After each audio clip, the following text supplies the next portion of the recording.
तो क्या हाल चाल है मेरे मजेबी के चैंपियंस, जरा बताना कमेंट में कि कैसा गया आपका बायोलॉजी का एग्जाम। क्योंकि यार जब मैं ये वीडियो बना रहा हूँ अभी बजे सुबह के 8, इट मीन्स अभी आप या तो फाइनल रिवीजन कर रहे होगे अपने बायोलॉजी सब्जेक्ट के बारे में एग्जाम से पहले, या फिर जाने की तैयारी कर रहे हो जिनका सेंटर कहीं दूर होगा। तो फिलहाल मैं वीडियो इसलिए भी बना ले रहा हूँ क्योंकि मेरा ऑफिस का काम है 9-10 बजे से शुरू होने वाला है। तो मैंने सोचा प्लीज से 9-10 बजे शुरू होगा, पता नहीं फिर कितना लेट हो जाए। और उसके बाद आप तो आ जाओगे एग्जाम देके 4 बजे तक फ्री हो जाओगे, फिर आओगे वीडियो ढूंढने के लिए। तो वीडियो तो टाइम पे आना चाहिए, ये जरूरी है। और वैसे भी फिजिकल साइंस हमारा लास्ट एग्जाम्स होने वाला है, उसके बाद कुछ ऑप्शनल सब्जेक्ट होंगे कुछ स्टूडेंट्स के, तो वो उतना बड़ा टेंशन नहीं होता है। बट बायोलॉजी हो चुका है, उम्मीद है आप लोगों ने फोड़ दिया होगा बोर्ड एग्जाम में अब तक, मतलब जाके फोड़ दोगे। फिलहाल जैसे भी रिलेट करना है कर लेना, ठीक है। फोड़ दिया होगा मुझे उम्मीद है। बाकी बचता हमारा फिजिकल साइंस है, उसको भी छोड़ेंगे नहीं, इसको भी फोड़ेंगे तोड़ेंगे जितना हो सकता है। और फिजिकल साइंस भी आपका बहुत इजी होने वाला है, और फिजिकल साइंस में 2-3 वीडियोस करेंगे, क्या क्या होने वाला है सब आपके साथ शेयर कर दिया जाएगा। अभी जो वीडियो इस पे प्रॉपर में जो भी होता है आपका 1 मार्क्स 2 मार्क्स 3 मार्क्स सारे टाइप से जो क्वेश्चन होते हैं सब इसमें आपको डिस्कस किया जाएगा। क्वेश्चन ऐसे ऐसे लिखा दिख रहा है ऐसा ही मिलेगा आपको। अब इसी में कुछ क्वेश्चन आपको एमसीक्यू में आ सकते हैं, कुछ क्वेश्चन 2 मार्क्स में, कुछ क्वेश्चन 3 मार्क्स में आ जाएंगे। अब आप कैसे समझोगे कौन सा क्वेश्चन एमसीक्यू वाला है कौन सा क्वेश्चन शॉर्ट है, वो क्वेश्चन पढ़ के हमें समझ आ जाएगा कि कौन सा 1 मार्क्स का क्वेश्चन होगा, कौन सा 2 मार्क्स का, कौन सा 3 मार्क्स का। थोड़ा बहुत मैं एक्सप्लेन करूंगा और कुछ क्वेश्चंस के आंसर को भी मैं हिंट बता दूंगा कैसे आपको आंसर करना है, और एग्जैक्ट उसका आंसर कहाँ आपको सही मिल जाएगा वो भी प्रॉपर आपको अभी गाइड कर दिया जाएगा। तो वीडियो को शुरू से लेके एंड तक देखना, बट इसके दौरान आपको कॉपी कलम लेके बैठना है जैसा मैं हमेशा बोलता हूँ, ताकि चीजों को आप लिखते हुए चलो। इसका PDF I will try my best to provide the PDF for this. थोड़ा कल भी बताया था मेंटेनेंस का काम चल रहा है, 102 दिन अभी लग जाएंगे, तो बायोलॉजी के एग्जाम के दिन नहीं दे पाया। आई थिंक इसका भी शायद पॉसिबल ना हो, ठीक है, देना आप लोगों के लिए, but I will try my best to provide the PDF of this file.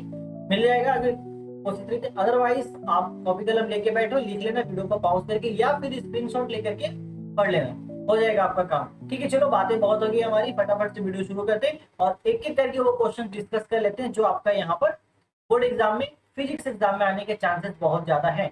मैंने चैप्टर वाइज क्वेश्चन को निकाला और बहुत ही कोशिश की कि एकदम जितना हो सकता है मिनिमम एकदम गारंटेड क्वेश्चन को देने की कोशिश करूँ आपको। कम से कम 10 से 12 ऐसा कुछ क्वेश्चन है चैप्टर वाइज, ठीक है।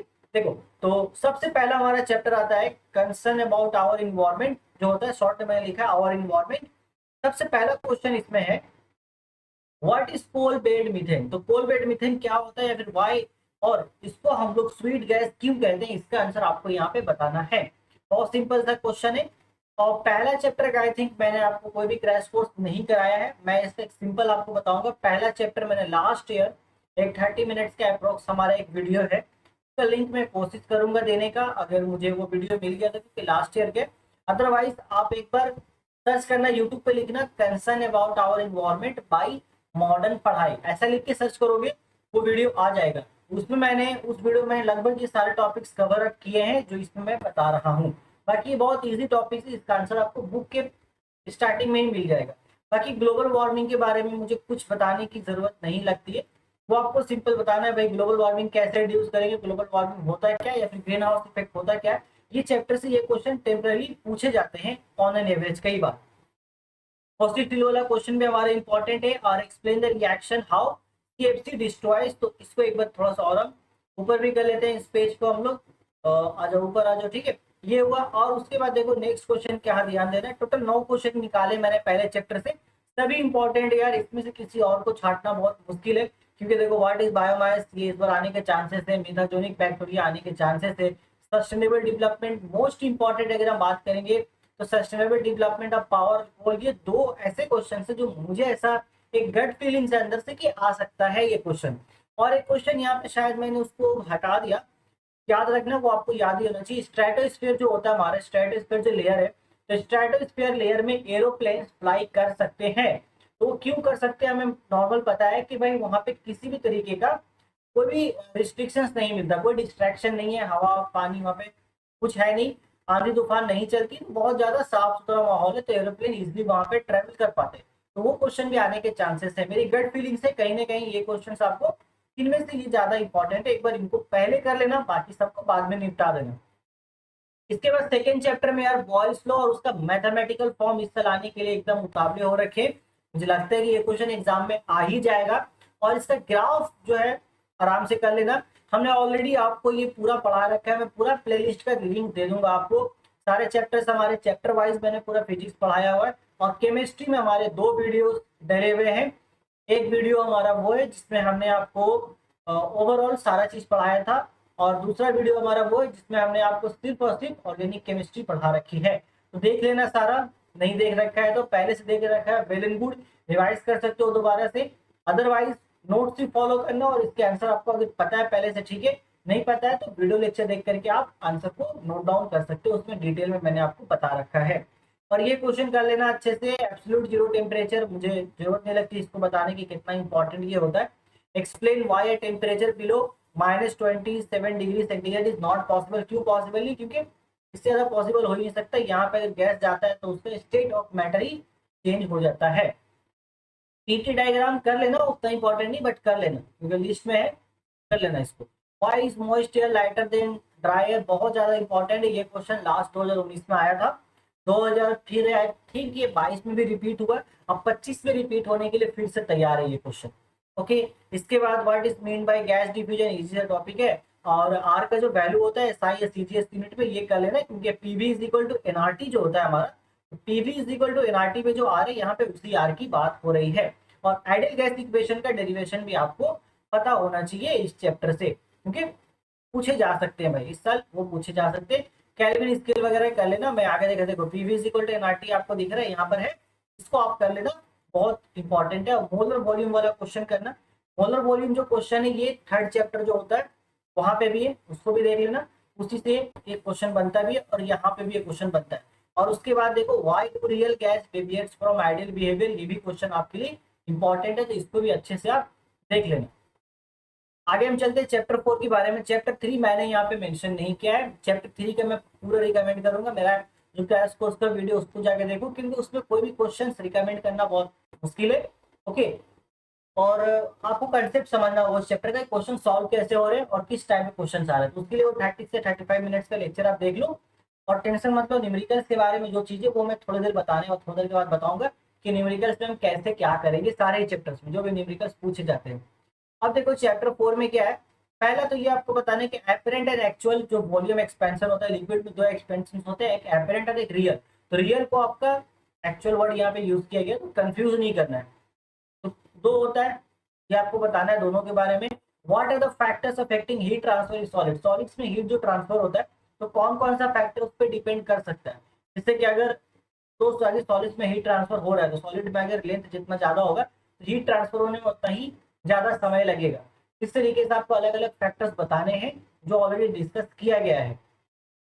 तीसरी बात हो गया what is the meaning of thermal conductivity. अब एक ये स्टेटमेंट बहुत पॉपुलर होता है इस तरीके का, कोई भी एक वैल्यू आपको दे देगा, बोलेगा एक कम एक मेटल है, उसके जैसे यहाँ कॉपर बोला गया तो उसका थर्मल कंडक्टिविटी इतना है, जिसका मतलब क्या हो ये बताना है।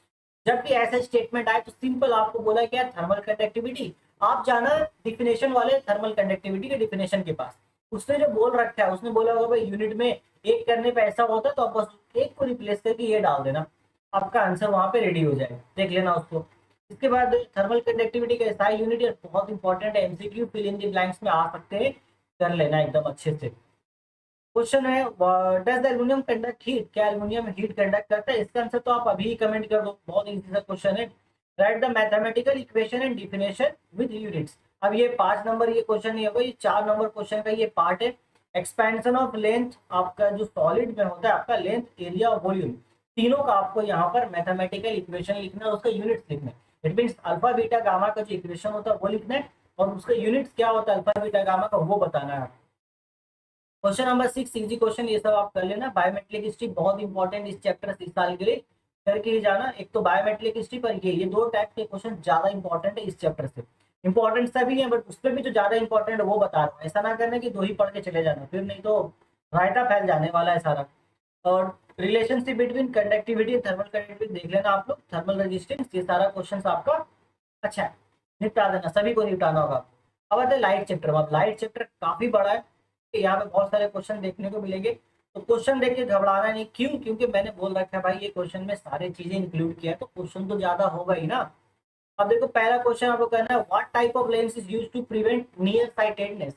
यानी कि नियर साइटेडनेस क्या होता है बताओ, हाइपरमेट्रोपिया या फिर आपका मायोपिया, कौन सा होता है? एक तो मायोपिया आपको पढ़ना है और एक हाइपरमेट्रोपिया। ये तो आपको डिसीज के बारे में यहाँ पे दिए गए, एक नियर साइटेडनेस और एक शॉर्ट साइटेडनेस है। दोनों के बारे में आपको इन्फॉर्मेशन रखनी है। एक में नजदीक का नहीं दिखाई देता है, एक में दूर का नहीं दिखाई देता है, तो दोनों को हम लोग कौन से लेंस से ठीक करते हैं, तो आपको दोनों के बारे में पता होना चाहिए। एमसीक्यूज में 1 मार्क्स में ये क्वेश्चन आने के चांसेस 110% है। इसके बाद what do mean by principal focus and focal length of spherical mirror. Spherical mirror से रिलेटेड जो बेसिक टर्म्स है जिसमें फोकल लेंथ और फोकल प्लेन एंड आपका centre of curvature, radius of curvature, ये ज्यादा इंपॉर्टेंट है, इन चार को अच्छे से पढ़ना। ठीक, देन यहाँ पे मैंने लिखा भी है some scientific terms related to spherical mirror, जो चार बताया उसको पहले कर लेना, बाकी कर लेना अगर टाइम मिला तो। State the principle of reflection of light. इस बार लाइट का जो रिफ्लेक्शन का लॉ है वो आने के ज्यादा चांसेस है। कई बार लॉ नहीं लिख करके वो प्रिंसिपल लिखता है, तो ये ध्यान देना। रिफ्रैक्शन के आने के चांसेस कम है। रिफ्रैक्शन वाले में एक क्वेश्चन आएगा स्नेल्स लॉ के बारे में, ये क्वेश्चन आएगा कि स्नेल्स लॉ किस कंडीशन पे वैलिड नहीं होता है। इसके बाद in the case of reflection of light spherical mirror is the perpendicular drawn incident between the rays and reflected ray. ये तो यस नो का आंसर है। जब भी इंसिडेंट होता है तो क्या हम नॉर्मल ड्रॉ करते हैं? तो बिल्कुल। अगर कहीं पे भी जैसे स्फेरिकल मिरर है कि हमारा एक इंसिडेंट लाइट आया, तो हम तो यहाँ पे एक नॉर्मल ड्रॉ करते ही है ताकि हमें पता चले भाई इंसिडेंट रे और रिफ्लेक्टेड रे कितना एंगल बना है। सिंपल है, यस करना है आपको। What will be the change in focal length of A spherical mirror if it is emerged in water. ये आंसर आप मुझे बताना। बड़ा इंटरेस्टिंग क्वेश्चन और इस साल एग्जाम में आने के चांसेस है भाई। क्यों? क्योंकि ये क्वेश्चन पहले भी 2 बार रिपीट हो चुका है 3 साल के गैप में, और फिर से आई थिंक ये तैयार है रिपीट होने के लिए। अब ये क्वेश्चन भी इजी, इसको भी निपटा देना। ये प्रूफ देख लेना, 2 प्रूफ इस बार है आपके लिए इंपॉर्टेंट। एक R is equal to 2F का, ये भी आपको मेरे चैनल पे मिल जाएगा, मैंने बहुत पहले ही करा रखा है। R is equal to 2F का प्रूफ, और एक जो डेल्टा वाला जो प्रूफ होता है, जो हमारा प्रिज्म में एंगल और डेविएशन जो निकालना होता है, वो आपको यहाँ पे ये दोनों अच्छे से प्रैक्टिस करना। दोनों में से कोई एक आ सकते हैं, क्योंकि लास्ट ईयर में कोई भी डेविएशन नहीं है, सॉरी डेविएशन बोलो, डेरिवेशन नहीं आया था लास्ट ईयर में। Why is concave mirror used instead of plane mirror while saving? तो बहुत इजी इजी क्वेश्चन है, इन सभी को आप देख लेना। और बहुत छोटे छोटे से क्वेश्चन, तो क्वेश्चन के तादाद देख के मत घबराना, क्योंकि भाई क्वेश्चन बहुत छोटे छोटे से, आप यूं पढ़ोगे यूं खत्म हो जाएगा। इसके बाद देखो ये एक तरह का इंपॉर्टेंट क्वेश्चन है, इस तरीके के क्वेश्चन आने के चांसेस बहुत है इस बार, हर चैप्टर से ही लगभग। तो बोल देगा what do you mean by refractive index of glass 1.52। तो रिफ्रैक्टिव इंडेक्स का जो डिफिनेशन होता है उस पर जाना है आपको। उसका जो डिफिनेशन कहता है उसको रिलेट करोगे, चीजें आपको समझ में आ जाएगी। व्हाट डज क्राउन, या फिर उसी का देखो ये अल्टरनेट है, आपको और भी गौर करना होगा। मैंने बहुत जगह पे और करके क्वेश्चन को अल्टरनेट किया है। जैसे इसी क्वेश्चन को देखो मैंने, अच्छा नहीं ये तो क्यू होगा, ये और हो गया। यहाँ पे ये क्वेश्चन है that determine the angle of deviation, वही delta is equal to A minus का, कि जो हमारा एक रिलेशन आता है पूरा एंगल ऑफ डेविएशन का प्रिज्म से, वो हमको बताना है। और उसी का ये और करके दिया, मतलब ये क्वेश्चन ऐसे भी पूछा जा सकता है आपसे। ठीक है, तो गौर करना कहाँ पे और लिखा गया है। और लास्ट वाले टॉपिक से डिफ्रैक्शन ऑफ लाइट आने के चांसेस है, और what do you mean the linear magnification of lens. तो जो एस्टिक मारा है वो ज्यादा इंपॉर्टेंट है, बाकी इंपॉर्टेंट सभी है, करना आपको सभी होगा। और वही करना सभी होगा, बट जो ज्यादा इंपॉर्टेंट बताओ उसको पहले निपटा देना। करंट इलेक्ट्रिसिटी की अगर हम बात करें, तो करंट इलेक्ट्रिसिटी में कूलम्स लॉ इस पर आने के चांसेस है, उसका मैथमेटिकल फॉर्म याद रखना, कैसे डेरिवेशन ही दिखा देना, सिंपल सी बात है। अगर सिर्फ 2 मार्क्स में आया है तो स्टेटमेंट लिख करके सिंपल इसका जो फाइनल जो हमारा फॉर्म होता है, देखो कूलम्स लॉ का मैथमेटिकल फॉर्म क्या ही होगा, F इज इक्वल टू के Q1 Q2 by are square. तो ये आप फाइनल लिख देना और डब्बे में बंद कर देना, ये मैथमेटिकल फॉर्म हो गया। अगर आपसे ये पूछ ले पूरा, अगर 3 मार्क्स में आ जाए, देन फिर उसको थोड़ा डिराइव कर देना पूरा लेकर के, कि हाँ 2 पॉइंट चार्जेस होते हैं, एक तो Q1 बोलते हैं तो Q2 बोलते हैं, दोनों के बीच में R1 डिस्टेंस होता है। देन तो फिर अगर ऐसा है तो उसका प्रोडक्ट के डायरेक्ट होगा, उसका इनवर्स डिस्टेंस कैसा होगा, बता रहा तो भी easy sir. Under what condition Coulomb's law apply, किस कंडीशन में अप्लाई होता है, इसका सिंपल आंसर बता रहा हूँ, अभी लिख लो, शायद लेक्चर में मैंने पहले नहीं बता रखा है। कूलम्स लॉ अप्लाई होता है 2 पॉइंट चार्ज के बीच में। अगर 2 पॉइंट चार्जेस यानी कि बहुत छोटा चार्ज है, तभी कूलम्स लॉ को हम अप्लाई कर सकते हैं, और एक स्पेसिफिक डिस्टेंस में रखा हो। ऐसा भी नहीं कि 2 पॉइंट चार्ज को एकदम ऐसे वैलेंटाइंस डे वाला हल कर दिया, वो नहीं करना है। वैलेंटाइंस डे के बाद जैसा जो हाल होता है वो बाकी सारा दिन जैसा हाल होता है वो हाल आपको दिखाना, थोड़ा दूर रखना है। ये Q1 Q2 थोड़ा सा पॉइंट चार्ज दूर रहेगा, तब कूलम्स लॉ अप्लाई होगा। अदरवाइज कोई बड़ा चार्ज है वहाँ पे कूलम्स लॉ अप्लाई हम नहीं करते। ठीक है, व्हाट इज 1 कूलम, या फिर व्हाट इज कूलम, बहुत इजी है, बता देना आप लोग। बाकी ये क्वेश्चंस पढ़ लो, और मैथमेटिकल फॉर्म आपको ओम्स लॉ का भी याद रखना। डेरिवेशन तो ओम्स लॉ का आएगा नहीं, वैसे आपके सिलेबस में भी वो नहीं है। एंड यहाँ पे क्वेश्चन देखो, इस इट इलेक्ट्रिसिटी का स्केलर है कि वेक्टर क्वांटिटी। इलेक्ट्रिसिटी हमारा स्केलर क्वांटिटी है, वेक्टर क्वांटिटी नहीं है। ऑल्दो इलेक्ट्रिसिटी के पास डायरेक्शन है, बट ये फिर भी हमारा क्या है, एक स्केलर क्वांटिटी है, ये ध्यान रखना। आप में से बहुत स्टूडेंट इस चीज की गलती कर देते हो। बाकी what is mean by resistance, resistance के बारे में चीजें आपको ध्यान रखनी है, कंडक्टिविटी और ईएमएफ, ये सारे क्वेश्चंस आपको करना है अच्छे से। और रेजिस्टेंस का जो डेफिनेशन होता है ओम्स लॉ से, यानी कि R is equal to V by I. तो according to Ohm's law resistance क्या है, पोटेंशियल डिफरेंस और करंट के बीच का रेशियो। तो ये आपको ध्यान रखना है, क्योंकि आपसे पूछा जा सकता है define resistance from Ohm's law. ठीक है, चलो। What is internal resistance of cells water waste volt. तो वेस्ट वोल्ट की जगह पे आपको वर्ड आता है लॉस्ट वोल्ट, तो ध्यान रखना है, दोनों में कोई भी एक वर्ड आपको मिल जाएगा। जूल्स का हीटिंग इफेक्ट पढ़ लेना, और जूल्स का जो फॉर्मूला बनता है फाइनल, वो आपको अच्छे से याद रखना है। सिमिलर क्वेश्चन है देखो, on what factors does the produced by the flow of electricity depend, मतलब जो भी हीट के थ्रू जो इलेक्ट्रिसिटी प्रोड्यूस हो रही है वो किन फैक्टर्स पे डिपेंड करती है। तो ये हमारा, ये क्वेश्चन में भी हमें पूरा का पूरा क्या लिखना है, जूल्स लॉ ही लिखना है, 3 स्टेटमेंट्स बारी बारी करके। Why are electric bulb filled with inert gas, inert gas या फिर नाइट्रोजन गैस से क्यों फिल करते हैं हम लोग, बहुत सिंपल सा रीजन है, उसको इनर्ट इन्वॉल्वमेंट देना है भाई, इसलिए फिल कर रहे हैं। बाकी प्रॉपर आंसर आपको आपके नोट्स में मिलेगा इसका। And why nichrome wires, sir तो इजी क्वेश्चन, इस पर हम क्या ही डिस्कस करेंगे, इसको अच्छे से आप लोग देख लेना, और इस तरीके के क्वेश्चन को भी देख लेना, इसमें भी इंपॉर्टेंट है। अगर इसमें भी और ज्यादा इंपॉर्टेंट हम बताएंगे तो ये 2 क्वेश्चन तो देखो ऑलरेडी मैंने यहाँ पे इसको एस्ट्रिक मार्क किया हुआ है। इसके अलावा और ऊपर चलते हैं एक बार, मैं बता देता हूँ इसमें और कौन कौन से क्वेश्चन ज्यादा इंपॉर्टेंट है। इंटरनल रेजिस्टेंस वाले क्वेश्चंस को एक बार आप दाग मार लो, ये क्वेश्चन इंपॉर्टेंट है भाई ज्यादा। अच्छा मैं ही मार देता हूँ, क्योंकि अगर बाद में ये पीडीएफ आपको मिल पाया तो उसमें ये आपको दाग देखा हुआ मिल जाएगा।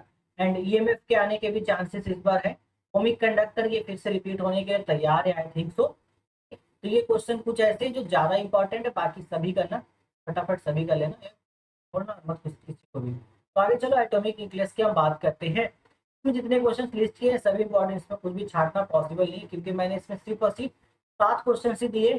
तो सातों क्वेश्चन कर लेना, और सातों क्वेश्चन का आंसर आपको हमारे क्रैश कोर्स वाले वीडियो में मिल जाएगा, कोई भी दिक्कत नहीं होगी। क्रेडिट टेबल में भी ज्यादा क्वेश्चन मैंने दिए नहीं है, 7 से 8 क्वेश्चन ही दिए। बट एक चीज देखना, क्वेश्चन इसमें बड़े बड़े तो आपको लगता है कि क्वेश्चन ज्यादा नहीं, क्वेश्चन थोड़ा लेंथ बड़ा है। देखो क्या करना है इसमें आपको, पहला जो स्टार्टिंग क्वेश्चन वो सब कर ही लेना, statement of predictable, fundamental difference बताना आपको। मेंडलीव का जो प्रेडिक्टेबल है, जो मॉडर्न प्रेडिक्टेबल है, तो याद रखना मेंडलीव का जो प्रेडिक्टेबल है वो बेस है एटॉमिक मास के ऊपर, और मॉडर्न प्रेडिक्टेबल जो है वो बेस है आपका मॉडर्न एटॉमिक नंबर के ऊपर। तो ये बेसिक फंडामेंटल डिफरेंस है, यही लिखना आपको, क्योंकि ये क्वेश्चन सिर्फ और सिर्फ 1 मार्क्स में आएगा। पोस्ट यूरेनियम मेटल, यूरेनियम का जो एटॉमिक नंबर है लिखना, सिंपल आंसर। यूरेनियम के बाद जितने भी एलिमेंट्स आते हैं सब रेडियो एक्टिव है, यूरेनियम खुद एक रेडियो एक्टिव एलिमेंट है, और यूरेनियम के बाद जितने भी मिलेंगे सब के सब रेडियो एक्टिव एलिमेंट ही है। तो कैरेक्टरिस्टिक्स में तो एक वही लिखना रेडियो एक्टिव है, दूसरा आप ढूंढ लेना उसमें। Why is hydrogen called the evil element, evil element या फिर इसको नॉटी एलिमेंट क्यों कहा जाता है, क्यों, क्योंकि भाई ये दोनों की प्रॉपर्टी रखता है, एक तो अल्कली मेटल्स की और एक नोबल गैसेस। ये आपको सिंपल आंसर करना है यहाँ पर। Then what are properties of inert, ये सारे इजी क्वेश्चन है, इसको आप इजीली निपटा लोगे। अब कुछ ऐसे क्वेश्चन है जो थोड़े से स्टेटमेंट वाइज होते हैं, जैसे देखो ठीक है, अरेंज एज डायरेक्टेड। तो यहाँ पे 4 एलिमेंट्स के नाम दिए गए, इनको आपको अरेंज करना है in ascending order of ionization energy.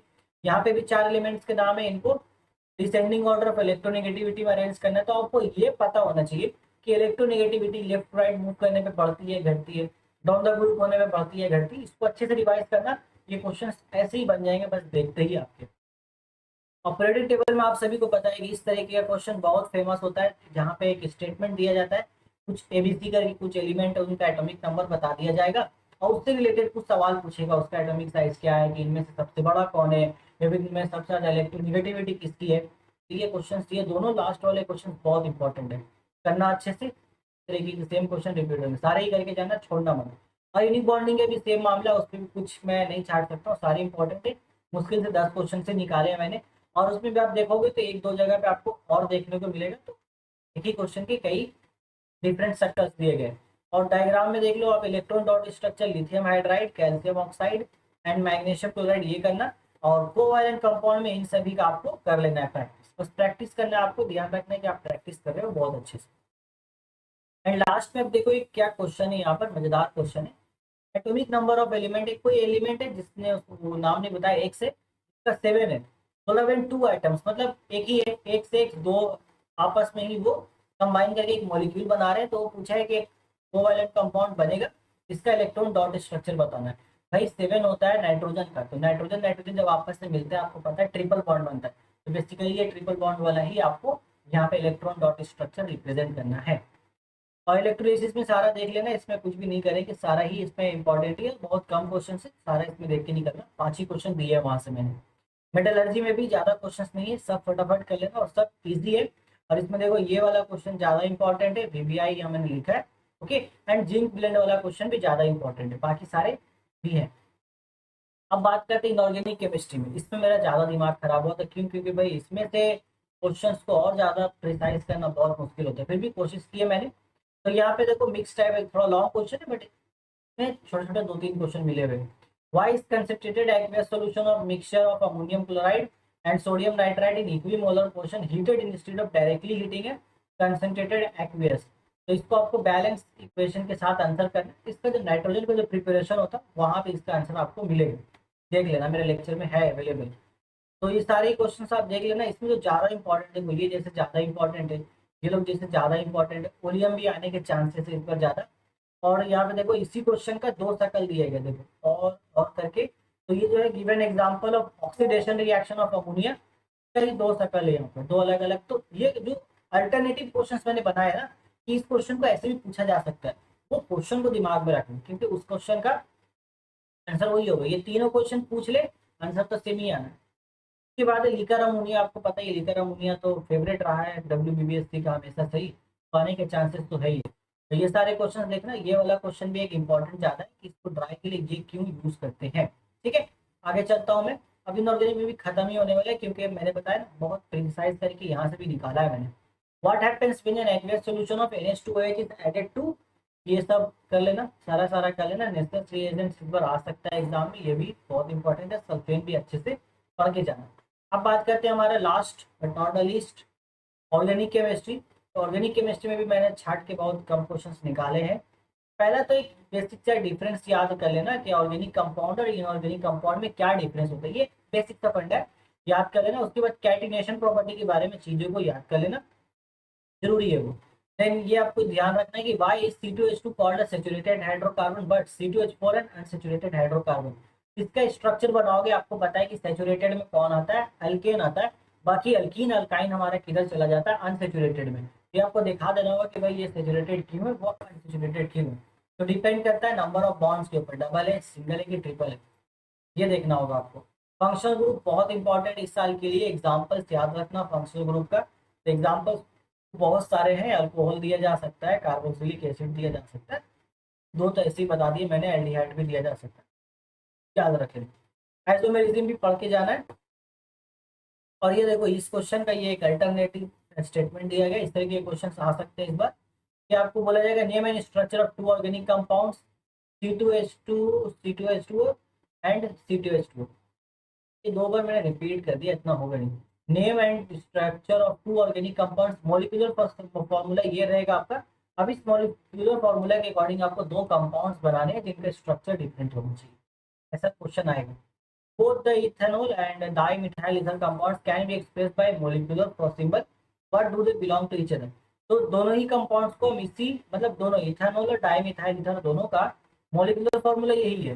तो इनके बीच में रिलेशन क्या हुआ, तो दोनों का स्ट्रक्चर बनाना है, स्ट्रक्चर बनाओगे तो कहीं ना कहीं दोनों में या तो नंबर ऑफ बॉन्ड्स डिफरेंट मिलेंगे, यानी कि वो या तो पोजिशनल आइसोमेरिज्म निकलेंगे या फिर फंक्शनल ग्रुप आइसोमेरिज्म में निकलेंगे, एक बार उसको देख लेना। राइट 2 सोर्सेस ऑफ मीथेन, ठीक है, ये देखना है आपको। अब चलो आगे चलते हैं।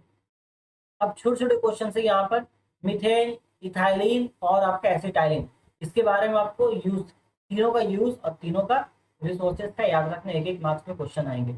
Industrial use of CNG famous question है काफी ज्यादा, तो वो सब देख लेना। और लास्ट में यार मैंने यहाँ पे देखो खुद जो आपके लिए दे रखा है, ये कुछ में क्या है कि ये चेंजेस, ये कन्वर्जन आपको करना है। कन्वर्जन है, जैसे ये देख लो, ये एक अल्कोहल है जिसको हमने अल्केन में बदल डाला है, तो ये कन्वर्जन यहाँ पे कुछ करना है, जिसमें ये वाला कन्वर्जन इंपॉर्टेंट है, ये वाला कन्वर्जन, ये तीन कन्वर्जन जो ज़्यादा इंपॉर्टेंट है, बाकी सभी कर लेना, निपटा देना, सभी बहुत इजी है। और पीवीसी आपको देखना है, ठीक है, ये आपको देख लेना, बस हमारा खत्म हो गया, और ज़्यादा सजेशन है ही नहीं, इनके लास्ट पेज ही था, लास्ट पेज ही है अभी।